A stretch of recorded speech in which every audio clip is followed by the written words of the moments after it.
good to see you again this week. So for this week's behind the scene video, I'm going to talk a little bit about the type of canvas that I use.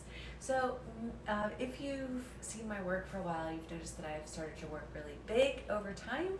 And one of the ways that I'm able to do that is I use rolled up canvas. So I can kind of show you a little bit, like, so it's actually, you can see, this is actually a finished piece, but it's rolled up, and then I hem it at the edges, so you can kind of see how that works a little bit here.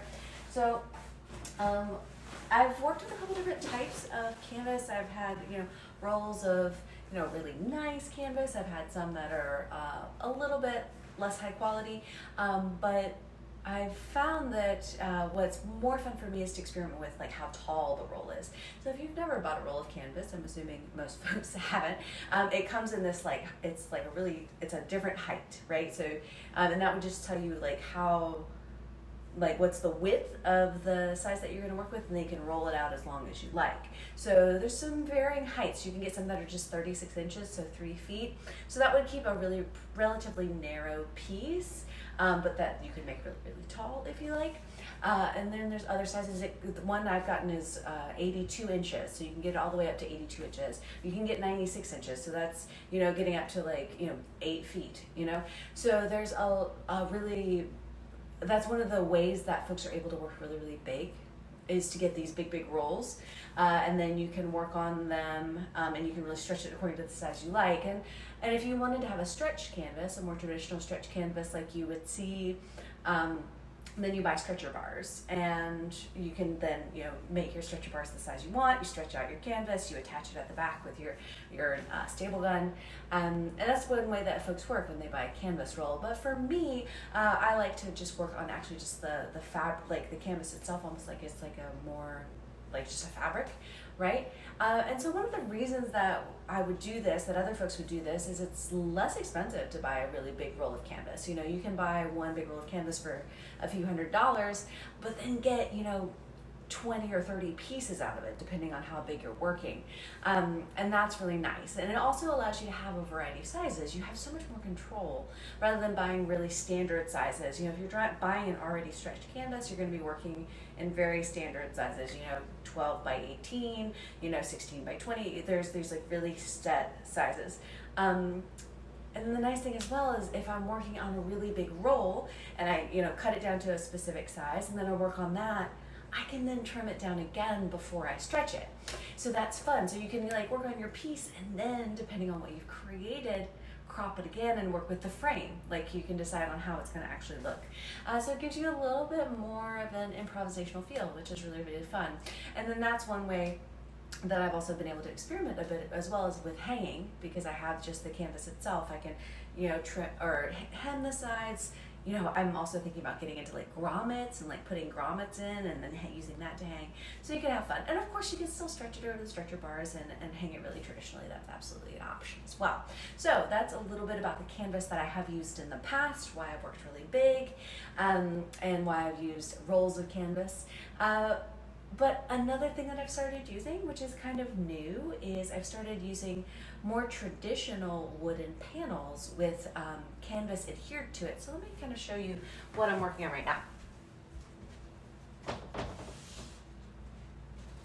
So you can see on this piece, right, this piece is still in progress, of course, but you can see that it's adhered to a wooden panel. So this is it's a 3/8 of an inch wooden panel. And then there is a really high quality canvas that's then attached to this. And so the reason I started working on this is this is actually a really high quality panel. So it's all handmade in Italy. So the wood itself is really, really well cared for, really well treated.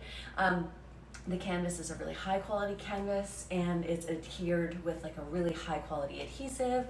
It's already prepared. And one of the beautiful things about these panels and why I started working on them is they're super smooth.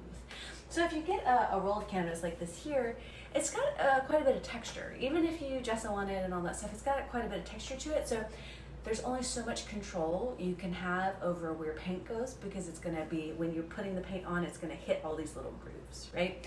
So there's only so much control you can have. But with these panels, the weave of the canvas is super tight, and then the gesso is really, really smooth. And so it's almost like it's one of the smoothest surfaces that I've worked on, to be quite clear.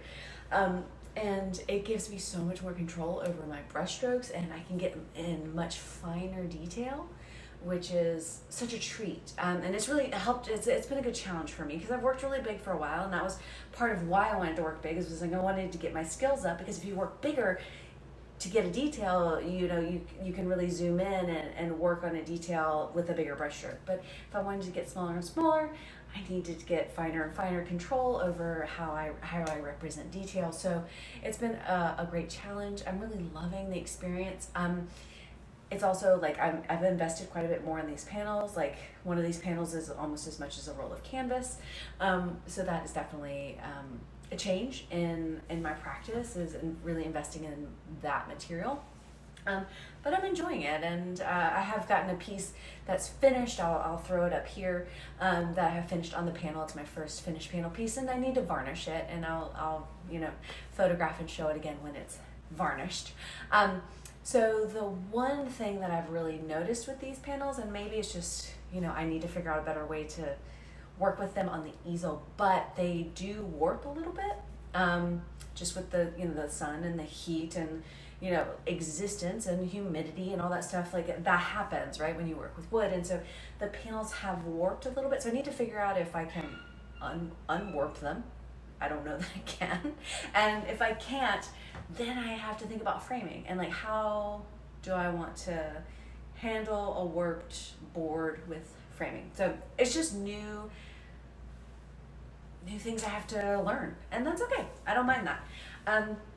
So the other thing that I also have to think about with these boards is, because like I've hung relatively untraditionally, I have to think through framing with these pieces a little differently, because since they are just solid wood, there's no way for me to like hang them on a wall, and I need to figure out how I'm gonna frame that. And again, it's like just another thing I need to learn. So these new tools are challenging me, and I'm really appreciating that challenge. I'm really happy with how the work is coming out.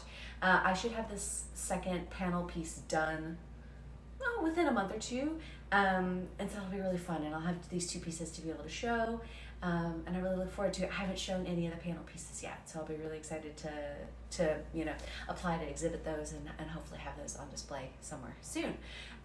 So thank you so much for being a patron. It's such a treat to have you here.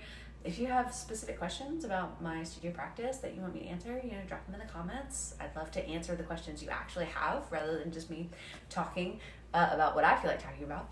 And thank you. If you are enjoying this, if you're enjoying getting to see like more in depth behind the scenes of my studio, please do share this with folks. Like, I don't want to just like talk, like I said, talking to the ether. I'd love to actually be, talking to folks who are interested in my work. So please do share this with your friends and family. And thank you again for being here. And I look forward to seeing you next week.